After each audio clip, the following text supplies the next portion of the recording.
যুবক, তুমি যদি যৌবনকে সুরক্ষিত করতে চাও, যে আমার যৌবন সুরক্ষিত হোক, আর যৌবনের যে বেনিফিট, আমি তো একটা তোমাকে শুনাইলাম, আরো 1 ডজন শোনানো যায়। দুনিয়াওয়ালারা তোমার যৌবনের প্রশংসা করুক আর না করুক, তোমাকে মূল্যায়ন করুক আর না করুক, 1 ডজন এই বৈঠকে শোনানো যায় যে আল্লাহ তোমাকে কিভাবে মূল্যায়ন করবে, কতটুকু মূল্য তোমাকে দিবে। যদি তুমি যৌবনে আল্লাহর রসুলের আদর্শকে নিজের জীবনে প্রতিফলিত করো, পুরুষ যদি পুরুষত্বের ভিতরে আল্লাহর রসুলের আদর্শকে প্রতিফলিত করে, তাহলে আল্লাহ এই পুরুষকে কতটুকু মূল্যায়ন করবে। নারী যদি করে তাকে কতটুকু করবে, গরিব যদি করে তাকে কতটুকু করবে, ধনী যদি করে তাকে কতটুকু করবে, শাসকরা যদি করে তাহলে তাকে কতটুকু করবে। শাসকরা যদি করে, বুঝে তো না, শাসকরা বোঝে না। যদি বুঝতো, খোদার কসম এই পাওনা কেউ ছাড়তো না। ফেরদাউসুল আলার ভিতরে একটা সোসাইটি আছে, যেমন বাংলাদেশে ঢাকা শহরে অনেকগুলো সোসাইটি আছে। গুলশানও একটা সোসাইটি, বনানীও একটা সোসাইটি, ধানমন্ডিও একটা, বারিদারও একটা সোসাইটি না, আবার মিন্টু রোড একবারে উন্নত সোসাইটি, ঠিক না? ফেরদাউসুল আলার ভিতরে একটা সোসাইটি আছে, লা ইয়াদখুলুহা ইল্লাল আদিল, ইনসাফকারী শাসক ব্যতীত এখানে কেউ ঢুকতে পারবে না। লেখাই আছে লা ইয়াদখুলুহা ইল্লাল আদিল, গেটে লেখা আছে, ভিতরে সোসাইটি আছে। যেমন জান্নাতের ভিতরে একটা লেক আছে, রাইয়ান নামক লেক, ওইখানে শহর আছে বানানো, ওটার ভিতরে হাফেজ ব্যতীত কেউ ঢুকতে পারবে না, শুধু হাফেজ ঢুকবে। আবার ঢুকার আগে 70,000 গেট আছে, প্রত্যেক গেটে 70,000 ফেরেশতা আছে। যখন সে ঢুকবে তো 490 কোটি ফেরেশতা তাকে গার্ড অব অনার দিবে, শুধু সালাম দিয়া না, আবার প্রত্যেকের হাতে উপটোকন থাকবে। এরকম জান্নাতে সোসাইটি আছে। যেটা বুঝাইতেছিলাম, রাসূলুল্লাহ সাল্লাল্লাহু আলাইহি ওয়াসাল্লামকে আদর্শ বানায় আল্লাহ পাঠিয়েছেন শুধু আমাদের জীবনটাকে গড়ার জন্য। উনি আয়েশা আমাদেরকে করার পদ্ধতি দেখাইছেন, শর্ট সময় কিভাবে গড়তে পারি। জীবনটা তো ছোট, এই ছোট সময়ের ভিতরে যেন গড়তে পারি, তো আমাদেরকে উনি পদ্ধতি দেখাইছেন। আমি তো বইলা বেড়াই, 1 রাত্র জীবন গড়ার জন্য যথেষ্ট। কয় রাত্র বলবেন? 1 রাত্র। এটা আবার কোন রাত্র? 1 লাইলাতুল কদর, 83 বছর। আপনি বাঁচবেন কয়দিন? 1 রাত্র জীবন গড়ায় যথেষ্ট। 1 সুন্নতে 100 শহীদের মালা গলায় পড়ার জন্য যথেষ্ট। 1 সুন্নত। এই জন্যই তো আমি বলি, যুবকরা যদি চুল নেটে না দেখা কাটতো, যদি সেলুনে যাইয়া বলতো যে আল্লাহ রসুলের আদর্শ মতে আমার চুল কেটে দাও, আর সেলুনওয়ালা যদি না জানতো, যদি হুজুরের কাছে ফোন করে জিজ্ঞাসা করে নিত যে আমার রসুলের আদর্শে চুল কাটা কিরকম, মুহাল্লিকিনা রুউসাকুম আও মুকাসসিরিন, আমি কিভাবে চুল কাটবো আল্লাহ রসুলের আদর্শ মতো আমাকে বলেন।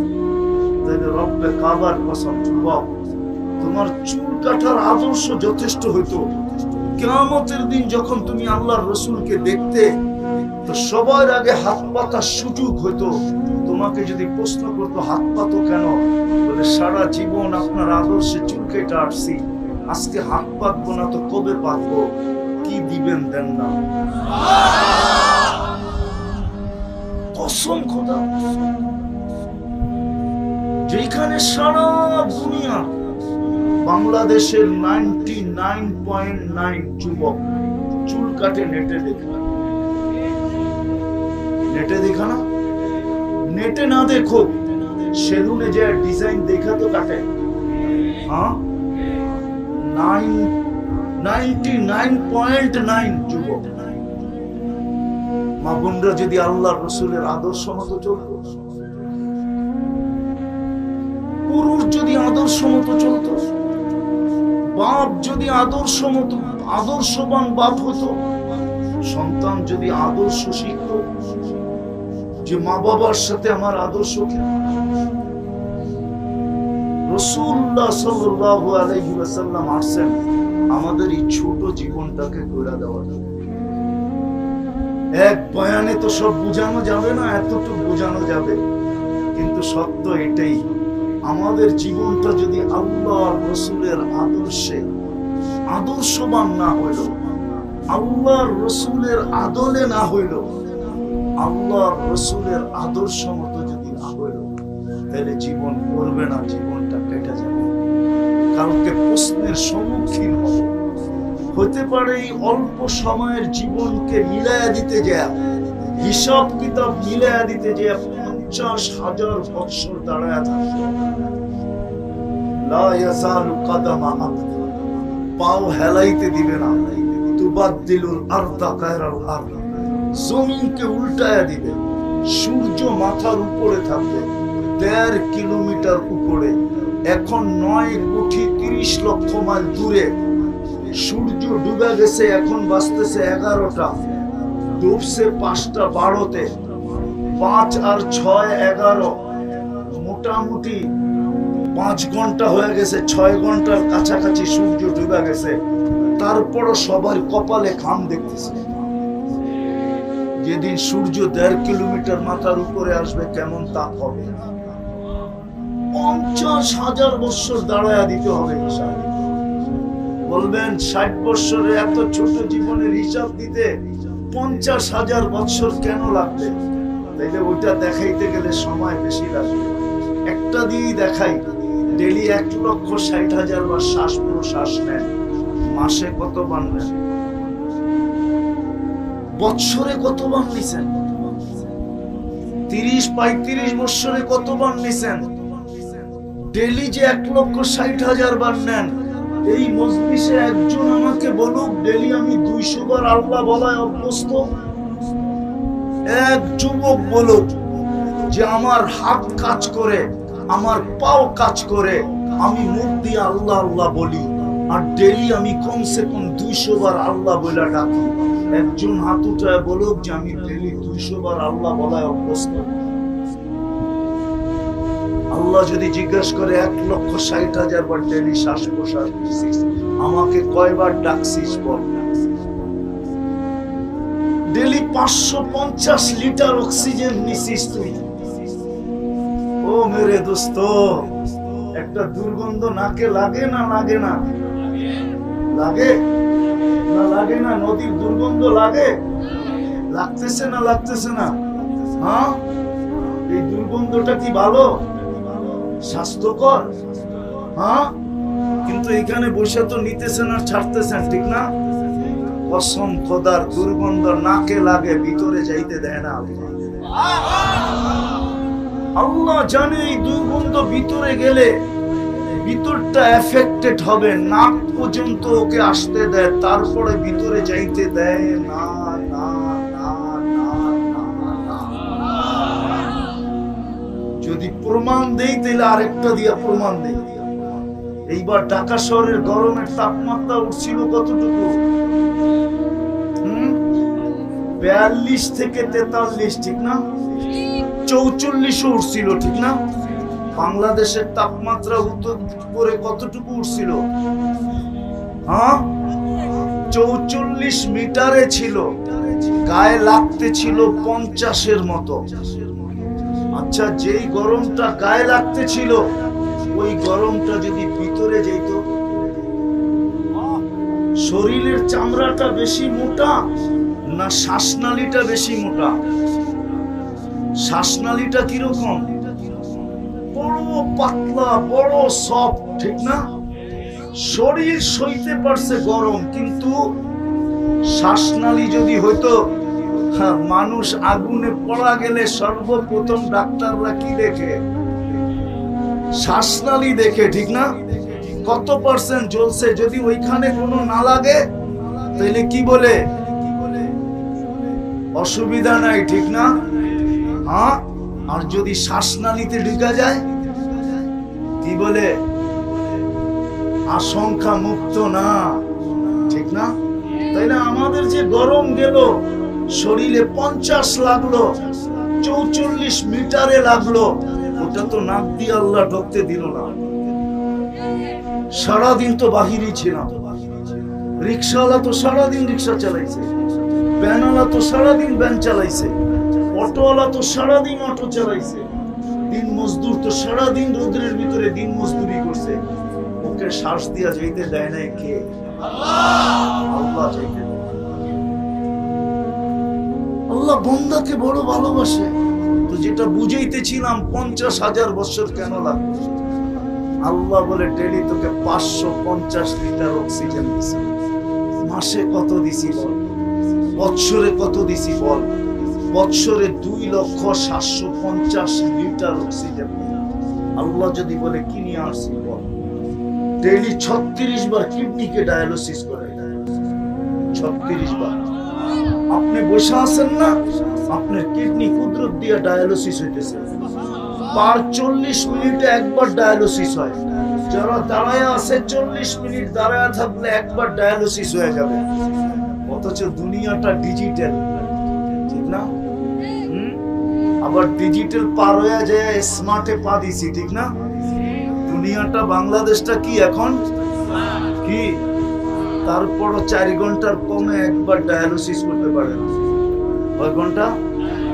কয় ঘন্টা লাগে? আর আল্লাহ করে কয় মিনিটে?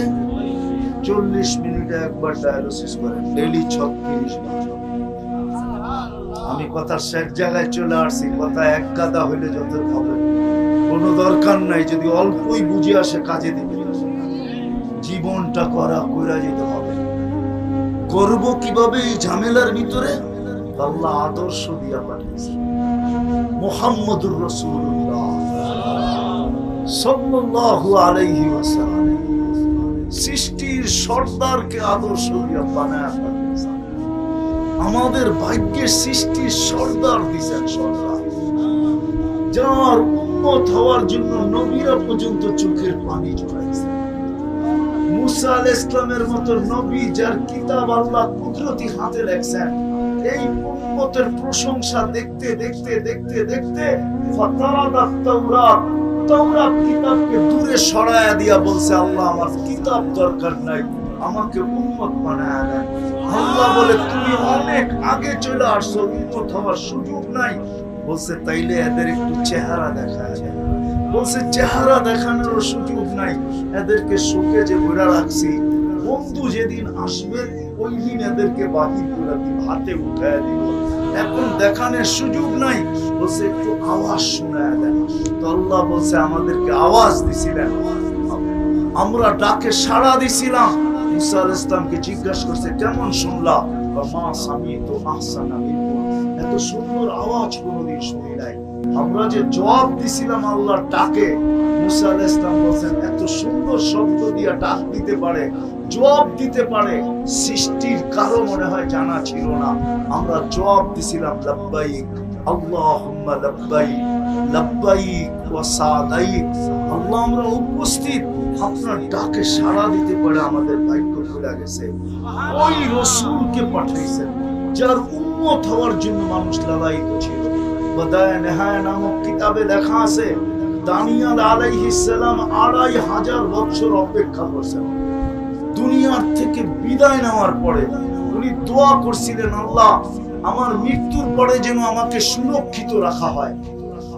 উম্মতে মুহাম্মদী আসার পরে এদের হাতের মাধ্যমে যেন আমাকে কাফন পরায়া দাফন করা হয়।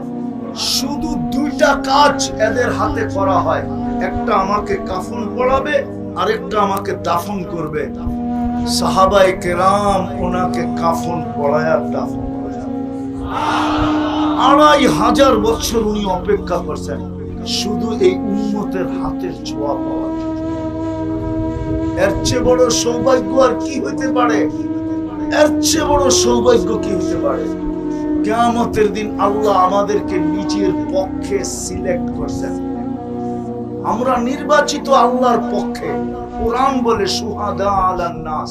আমি শেষ জায়গায় চলে আসছি, উঠাউঠি না করি। আকাশের অবস্থা আমিও দেখতেছি। এমন না যে আমার কান নাই, আমি চোখ নাই, আমি দেখতেছি না। শেষ করা যাবে, এখনই শেষ হয়ে যাবে। বুঝা গেল আপনাদের আয়োজন আজকে কামিয়াব। আকাশ এটাই বলতেছে, যুবকদের এটা আজকে কামিয়াব। হ্যাঁ, বৃষ্টি আসার লক্ষণ এটাই বলে। বৃষ্টি আসলে দোয়া কবুল হয়। নাইলে তো সারা দিনই আসতে পারতো, ঠিক না? 11টা বাজায় কেন আসতেছে, ঠিক না? আরো আগেও তো আসতে পারতো, ঠিক না? এখনই গর্জন কেন আগে দিয়ে আসতেছে? আগে সিগন্যাল দিতেছে আমি আসতেছি, তাড়াতাড়ি সংক্ষেপ করো। আমিও সংক্ষেপ করতেছি, শেষ জায়গায় চলে আসছে। এই উম্মতকে আল্লাহ নিজের জন্য নির্বাচিত করছেন। সুহাদা আলান নাস। কিয়ামতের দিন আল্লাহ আমাদেরকে নিজের পক্ষে সাক্ষী হিসাবে আমাদেরকে নির্বাচিত করছেন। এই জন্য জালালউদ্দিন সুয়ুতী রহমতুল্লাহ আলাইহি লেখছেন, আমরা মাঠে দাঁড়াবো না। আমরা মাঠে, বোঝেন, কিয়ামতের মাঠে দাঁড়াবে আসামি। আমরা তো আসামি না, আমরা কি? আরে বলেন না, একটু আগে না বললাম আমরা কি? সাক্ষী। আমরা কি? বিচার কার্যের কি সাক্ষী? কি মাঠে দাঁড়ায় নাকি? তো জালালউদ্দিন সুয়ুতী লেখছেন রহমতুল্লাহ আলাইহি, আমরা আল্লাহর পাশে স্টেজে দাঁড়াবো। আল্লাহ আমাদেরকে নিজের পক্ষে টাইনা নিবে। আল্লাহকে যদি প্রশ্ন করি আল্লাহ আমাদের পক্ষে কে, আল্লাহ বলে ওয়ার রাসূলু শাহীদুন আলাইকুম, আমি বন্ধুকে তোমাদের পক্ষে দিয়ে দিচ্ছি। বন্ধু যাকে চাবে তাকে দিয়ে দেবে। বন্ধু যার জন্য সুপারিশ করবে তাকে দিয়ে দেবে। আর আল্লাহ রাসূলের সবচেয়ে বড় আদর্শ 5 ওয়াক্ত নামাজ। বিদায় ওয়াজ কামিয়াব হবে ওই সময়, যেই সময় আমরা কালকের থেকে অঙ্গীকারবদ্ধ হয়ে 5 ওয়াক্ত নামাজ যেখানে আসি, ওয়াক্ত হইতে দেরি ওইখানে দাঁড়াইতে দেরি করবো না। ইনশাআল্লাহ পড়বো, পাক্কা। আল্লাহ আমাদেরকে আমল করার তৌফিক দান করেন। ওয়া মা আলাইনা ইল্লাল